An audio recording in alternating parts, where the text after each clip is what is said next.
안녕하세요. 저는 서울에서 살고 있는 한 여자입니다. 귀가 심심할 때 이곳 사연을 종종 듣곤 하는데 저도 용기를 내서 사연을 제보해보고 싶다는 생각이 들었네요. 다른 사람의 사연을 들으며 위로가 될 때가 있어서 저도 누군가에게 위로가 돼주고 싶었습니다. 저는 어릴 때부터 못생긴 여자라고 놀림을 많이 받았어요. 미의 기준은 날씬하고 얼굴 작고 하얗고 눈이 커야 하죠. 저는 완벽하게 정반대의 조건을 가지고 있었습니다. 뚱뚱하고 키 작고 얼굴도 큰 바위처럼 아주 컸고요. 피부는 어디 그을린 사람처럼 새까맸어요. 눈은 단추구멍보다 더 작았고요. 어릴 때부터 가장 많이 들은 말 중에 하나가 바로 야, 너 자냐? 였습니다. 시퍼렇게 눈을 뜨고 있어도 사람들은 제가 자는 줄 알더라고요. 눈이 너무 작았으니까요. 거울을 볼 때마다 부숴버리고 싶었어요. 부모님은 항상 저를 보며 우리 공주 이렇게 이쁠 수가 없어. 너무 사랑스럽고 너무너무 이뻐. 저를 꼭 안아주고 무한 사랑을 주셨습니다. 어릴 때까지만 해도 부모님이 하는 말이 진짜인 줄 알고 살았어요. 하지만 제가 점점 머리가 커지고 사람들을 만나게 되면서 알게 된 것 중 하나는 제가 못생겼다는 사실이었습니다. 아직도 기억이 나요. 유치원에 다녔을 때였죠. 유치원 자동차를 운전하시는 분이 화장실 옆에 서 있었습니다.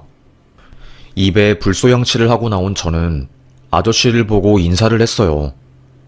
안녕하세요, 아저씨. 너구나. 에휴, 여자는 얼굴이 이뻐야지 인생이 활짝 피는 건데 앞으로 얼마나 험하게 살려고 이렇게 못생기게 태어났니? 네?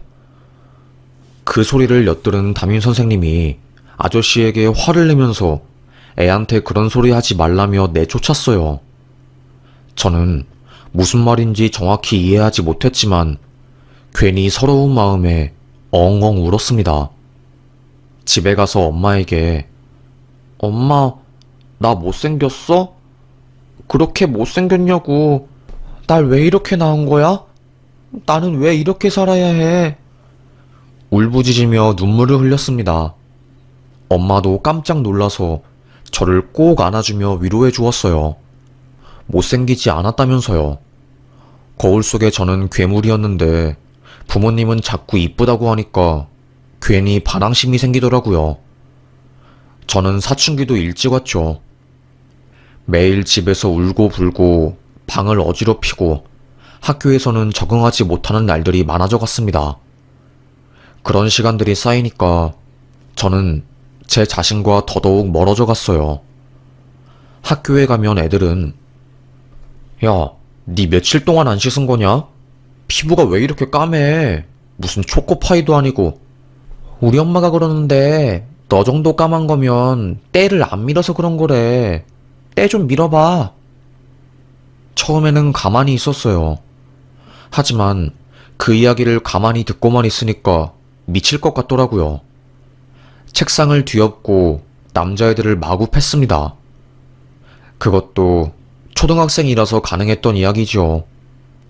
남자애들은 그날 이후부터 저를 상대하지 않았고 여자애들도 절 없는 사람 취급했어요. 담임 선생님도 저를 문제아 취급했지요. 어머님, 따님분께서 폭력적인 성향이 있는 것 같아요. 아무래도 다른 학부모님들에게 항의 전화가 와서 주의를 달라고 부탁하는 요청사항이 있으셔서 부득이하게 말씀드려요. 내가 그냥 우리 딸 위해서 조용히 넘어가려고 했는데 이번 일은 그 아이들이 잘못한 거 아닙니까? 여자의 얼굴 가지고 놀리고 한두 번도 아니고 맨날 스트레스를 주는데 어떤 애가 그걸 가만히 참고 있어요? 저는요, 제 딸한테 잘했다고 할 겁니다. 선생님도 교육자시면 어떤 게 맞는 행동인지 스스로 판단해서 행동하세요. 그 다음날 엄마는 저에게 외국을 가서 살자고 말했어요. 한국이라는 나라는 외모 지상주의가 엄청 심한 곳이고 이곳에서 계속 살면 살수록 제가 망가져갈 거란 것을 알고 계셨던 거죠. 엄마와 아빠를 따라서 캐나다로 갔습니다. 그곳은 다양한 인종들이 모여 사는 곳이었어요. 처음으로 제 피부색 가지고 놀림을 받지 않았고 뚱뚱하다고 손가락질 당하지도 않았어요.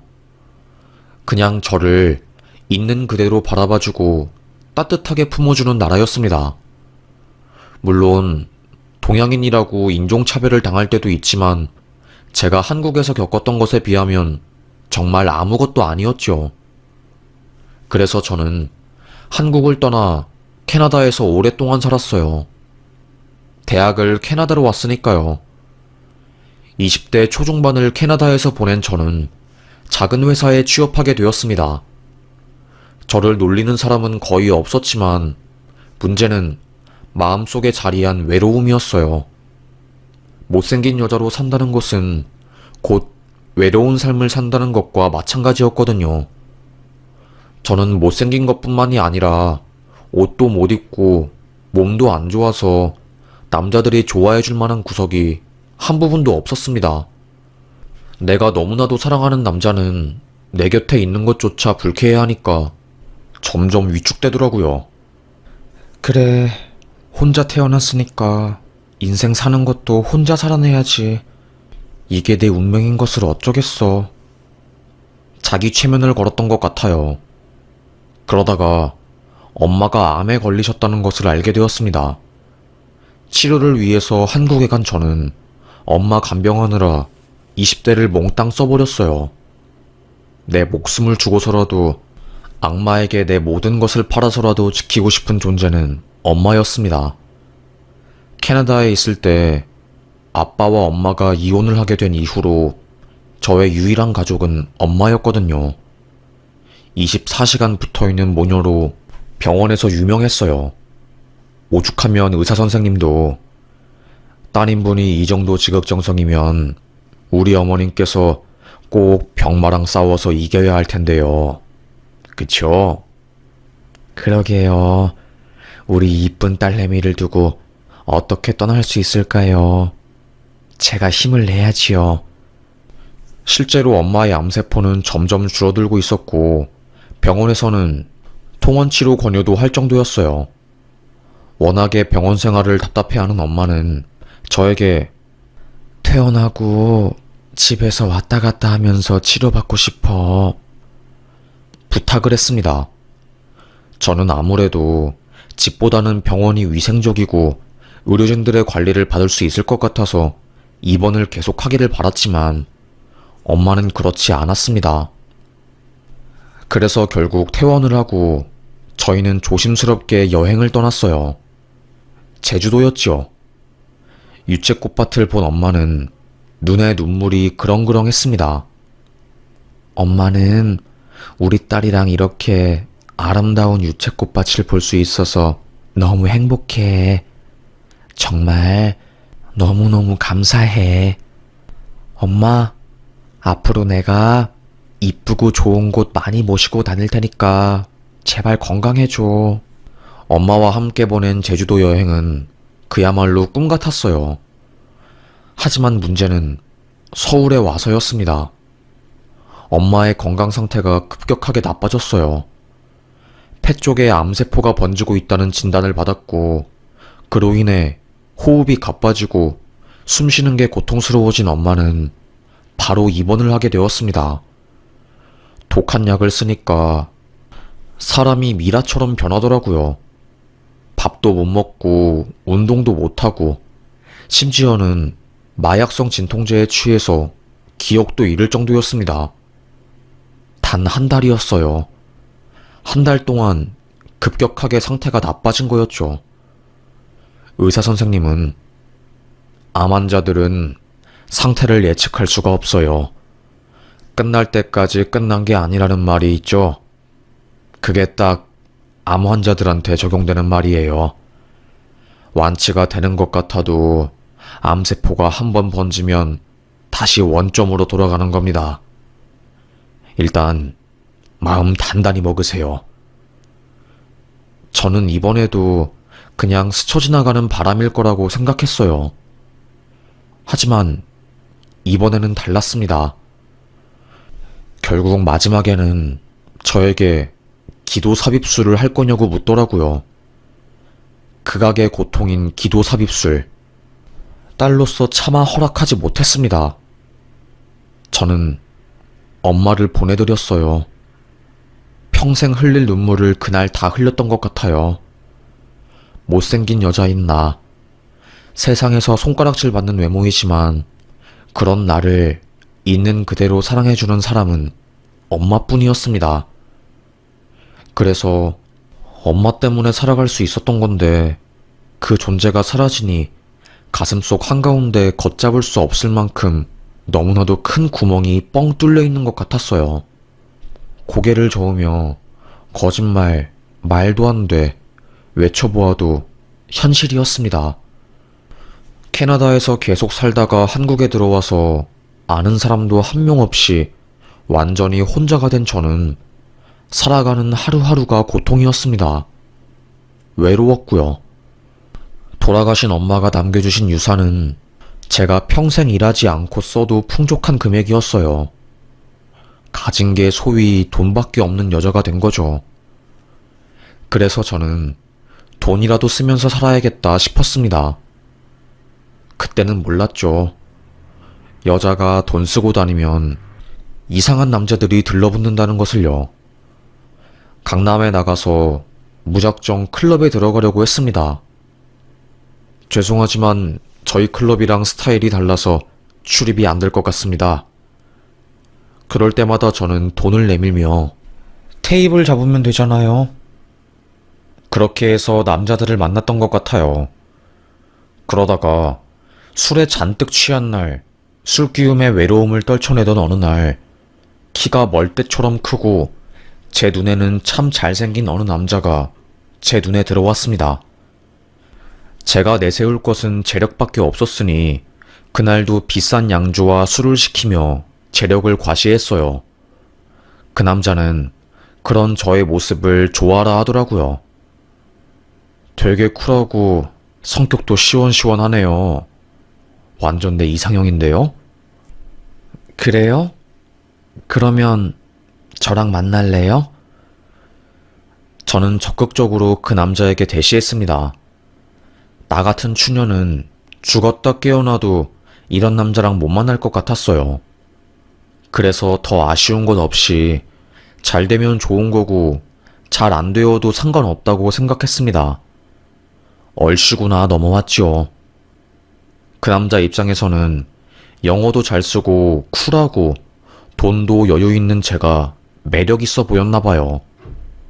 그 남자는 왕년에 축구선수였대요.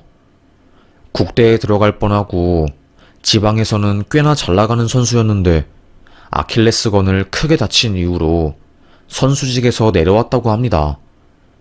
그 상실감 때문에 오랜 시간 동안 우울증에 빠져서 매일 술독에 빠져 살았대요. 모은 돈도 전부 다 날려먹고 집안에서도 거의 호적에서 파인 듯한 취급을 당했다고 하더라고요. 저희 둘 다 서로 너무 외로울 때 만나게 된 거였죠. 외로운 사람들끼리 만나면 더 무섭다고 하잖아요. 정말 불같은 사랑을 했습니다. 못난 여자라서 늘 소외되는 게 익숙했던 저는 사랑에 빠진 그 순간만큼은 세상의 주인공이 된 것 같았어요. 행복하더라고요. 제가 먼저 청혼했습니다.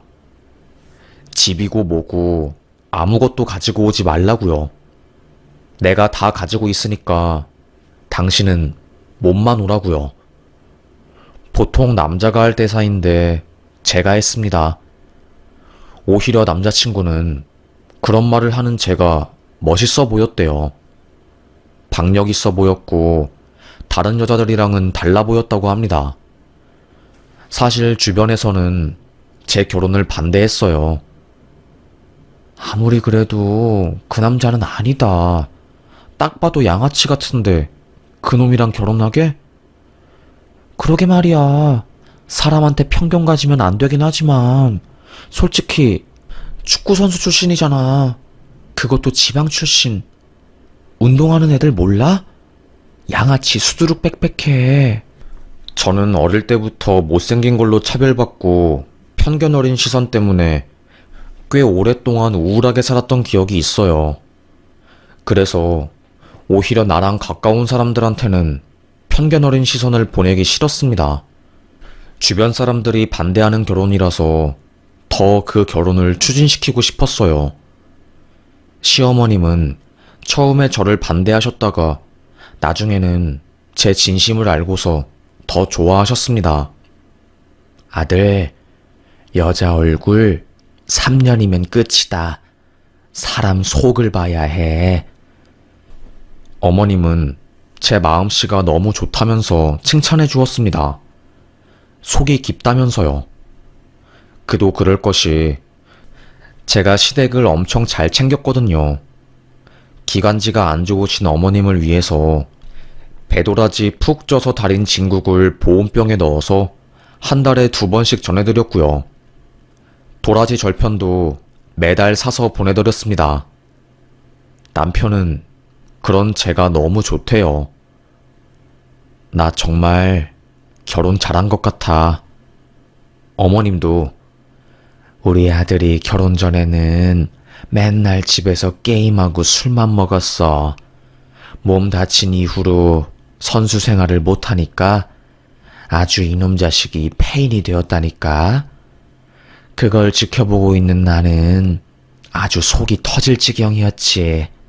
부지런한 저를 따라서 아들도 부지런해지니 어머님 입장에서는 더할 나위 없이 좋은 거였습니다. 사랑이 깊어지고 저도 남편이 너무 좋았어요. 남편이 좋다 보니까 남편 닮은 아이를 낳고 싶다는 욕구가 굉장히 커지더라고요. 자기야, 우리 아이 낳자. 나 아이 낳아서 키우고 싶어. 에이, 무슨 아이야. 그냥 우리끼리 오순도순 알콩달콩 이쁘게 살면 되지. 남편은 다른 집 아이를 보는 것과 내가 직접 키우는 것은 천지 차이라면서 아이 낳는 것을 반대했어요. 아니, 되려 싫어했지요. 지금이 좋다면서요. 고집이 너무나도 센 그 사람을 이기는 것은 불가능해 보였기 때문에 저는 2번째 방법을 썼습니다. 피임을 하지 않는 거였어요. 남편에게는 나 오늘 피임약 먹었어. 괜찮아.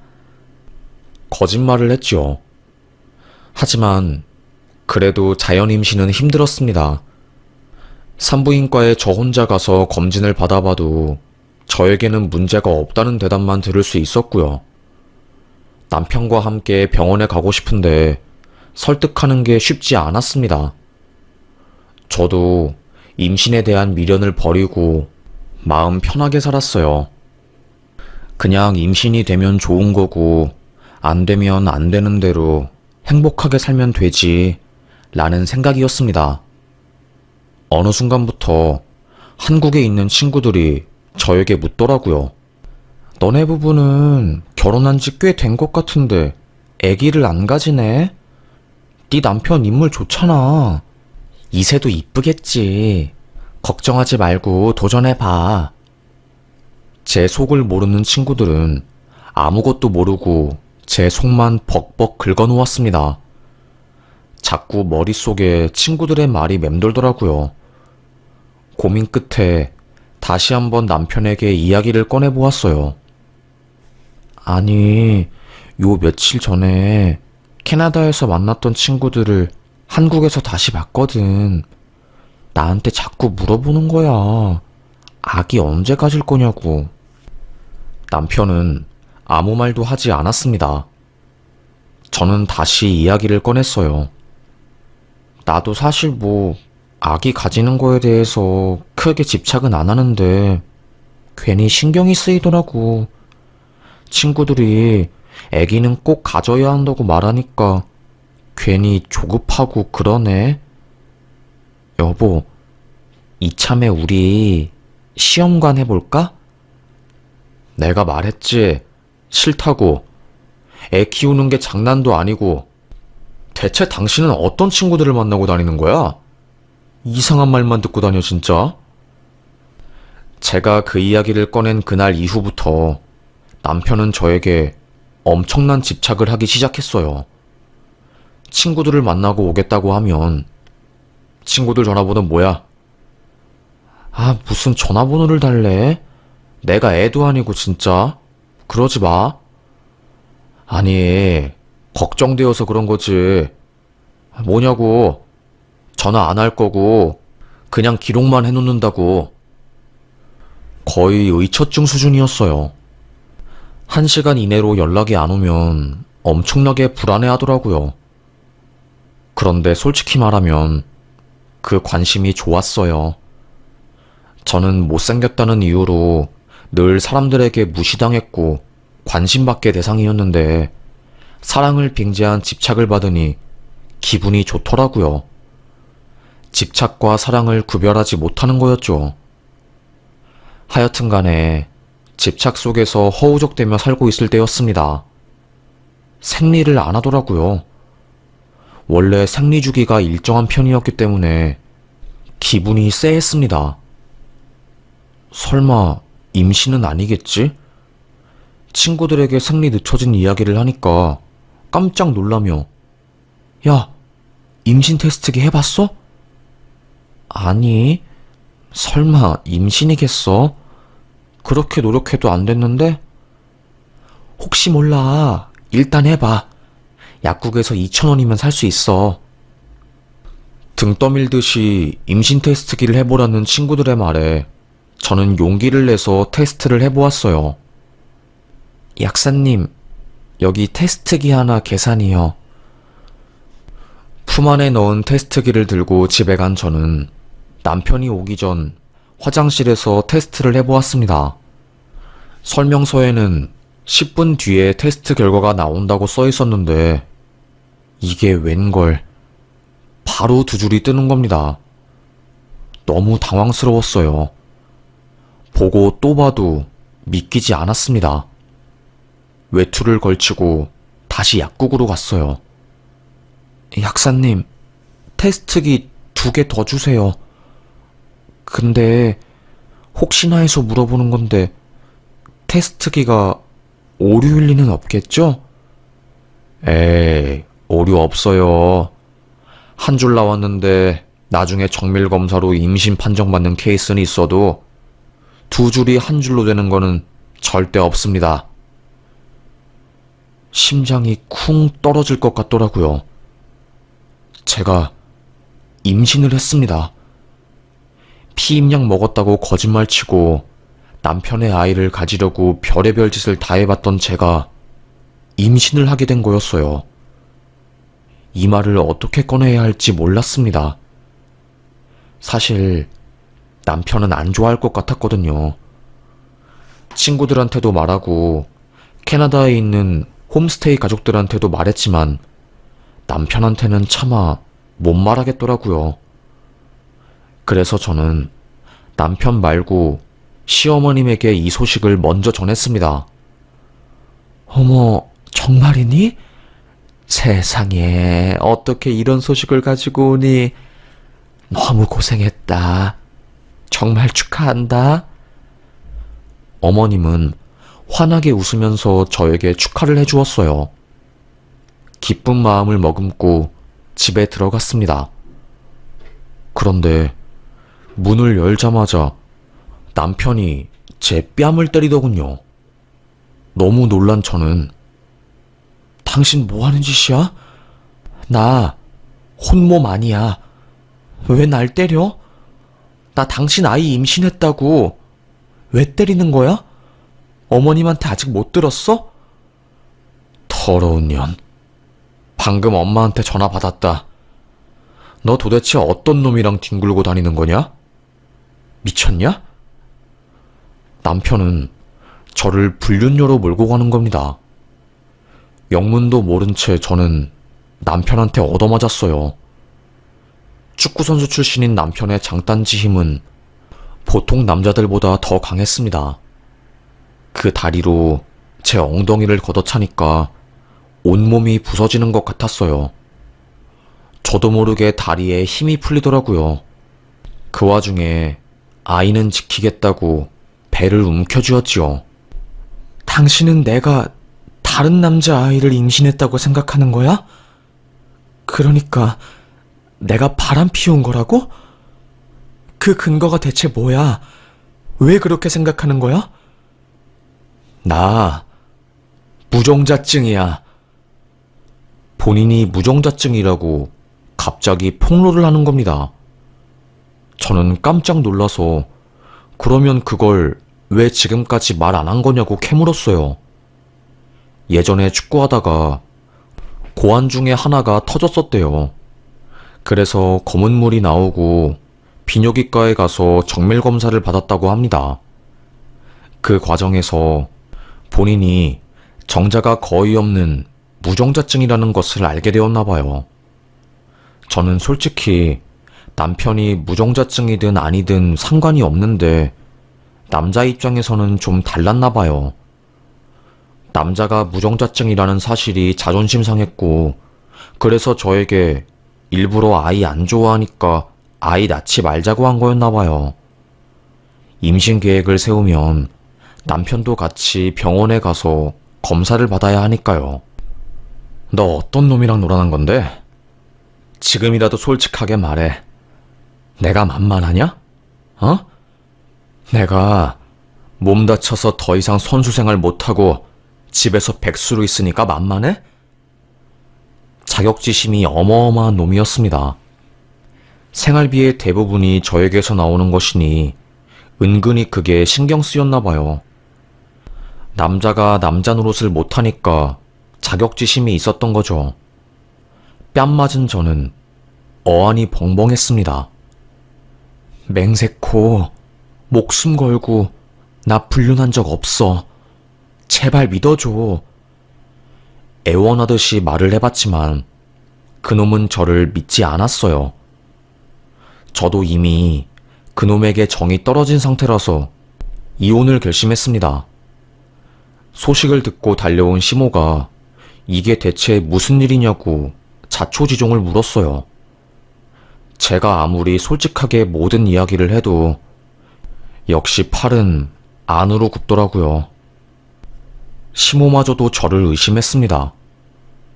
매달 제가 용돈부터 시작해서 도라지청까지 지극정성으로 챙겼는데 역시 피는 물보다 진하더라고요. 혼자서 서초동에 가서 변호사 사무실을 찾아가고 이혼 계획을 세웠네요. 끝까지 남편놈은 이혼 소송하면서 친자가 아닌 아이를 아내가 임신했기 때문에 이혼하는 거라고 귀책 사유를 저에게 떠밀었습니다. 1년 뒤 아이가 태어났어요. 이혼 소송은 여전히 진행 중이었고요. 태어난 아이는 축하받기도 전에 유전자 검사를 하게 되었네요. 아가야, 엄마가 미안해. 이런 상황을 만들게 되어서 너무너무 미안해. 펑펑펑 눈물만 흘렸습니다. 그리고 몇 주 뒤 받은 유전자 검사 결과지에서는 99% 유전자가 일치한다는 결과를 받게 되었어요. 시모부터 시작해서 남편놈은 저에게 아무 말도 못하더라고요. 꿀먹은 벙어리처럼 입을 꾹 닫았습니다. 큰 소리 떵떵 칠 때는 언제고 정확한 증거가 나오니까 아무 말 못하는 그 모습이 어찌나 웃기던지요. 양육권도 제가 가지고 왔습니다. 남편한테 맞아서 생긴 멍으로 인해서 저는 전치 3주 진단을 받았어요. 진단서 가지고 폭행 관련 소송도 넣었고요. 벌금도 나왔고 형사소송 판결이 끝나자마자 바로 민사로 갔습니다. 전 남편은 저에게 진짜 너 끈질기다. 내가 미쳤지. 네 같은 여자가 뭐가 좋다고 집착했는지. 니처럼 추녀는 나 아니면 아마 남자 못 만날 거다. 넌 나한테 고마워해야 해. 내가 네 첫남자였으니까. 불쌍한 년. 끝까지 제 욕을 했습니다. 속에서 부글부글 끓어올랐지만 욕하면 똑같은 사람이 될 것 같아서 가만히 있었어요. 나를 사랑한 줄 알았던 전 남편도 결국 내가 아닌 돈을 사랑했던 거였던 것을 깨달은 저는 꽤나 우울했습니다. 나도 사랑할 수 있을 줄 알았는데 그게 아니어서요. 하지만 우울증도 잠시였어요. 저는 아이를 키우느라 정신없이 시간을 보냈습니다. 아기를 키우다 보니까 안 보이는 것들이 보이기 시작했어요. 엄마가 저를 왜 그렇게 사랑했는지 알 것 같더라고요. 얼굴이 못생기고 이쁘고를 떠나서 그냥 한 생명은 생명이라는 그 이유 하나만으로 충분히 사랑받을 만한 가치가 있는 거였어요. 그래서 엄마가 나한테 그렇게 이쁘다고 칭찬을 해준 거였구나. 그냥 바라만 봐도 좋은 존재니까 나를 사랑해준 거구나. 난 그것도 모르고 오랜 시간 동안 내 자신을 미워했네. 아이 낳기 전까지만 해도 저는 제가 어른인 줄 알았어요. 하지만 어른이 아니었습니다. 아이를 낳고 난 뒤 육아를 하면서 정말 많은 것들을 깨달았고 그 과정에서 저라는 사람을 인정하고 비로소 사랑할 수 있게 되었어요. 늘 남들 눈치 보느라 마음이 편하지 못했고 얼굴 콤플렉스 때문에 화장을 안 하면 집 밖에 나갈 수 없었던 저는 엄마가 된 이후로 180도 변했습니다. 제 자신을 사랑하게 된 거였어요. 제가 저를 사랑하니까 주변에 좋은 사람들이 모이더라고요. 아이는 품앗이 하듯이 키웠습니다. 주변 사람들이 많이 도와줬어요.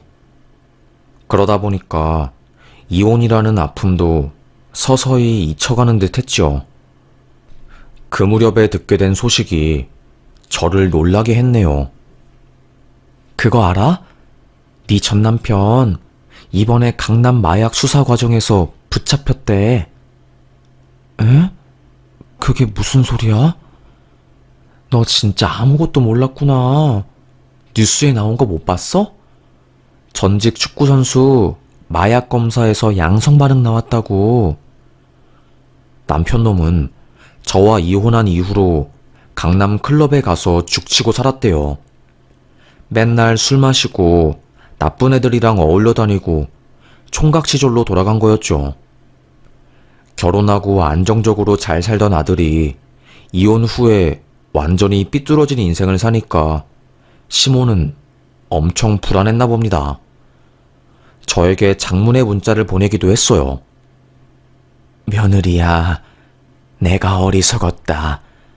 아들이 잘못한 건데 어떤 이유에서라도 폭력은 허용되면 안 되는 건데 지금이라도 아들을 품어줄 수는 없을까? 아이를 생각해서라도. 재결합을 해달라는 간곡한 문자를 받았습니다. 싸그리 전부 다 무시했어요. 그런데 그 이면에 그런 사연이 있는 줄은 꿈에도 몰랐네요. 전 남편 놈은 1심에서 집행유예를 받았나 봐요. 아무래도 초범이었고 반성하고 적극적인 치료 의지가 있어서요. 그런데 약쟁이들은 한 번 약을 하면 절대로 끊을 수 없다고 하잖아요. 전 남편이 딱 그랬습니다.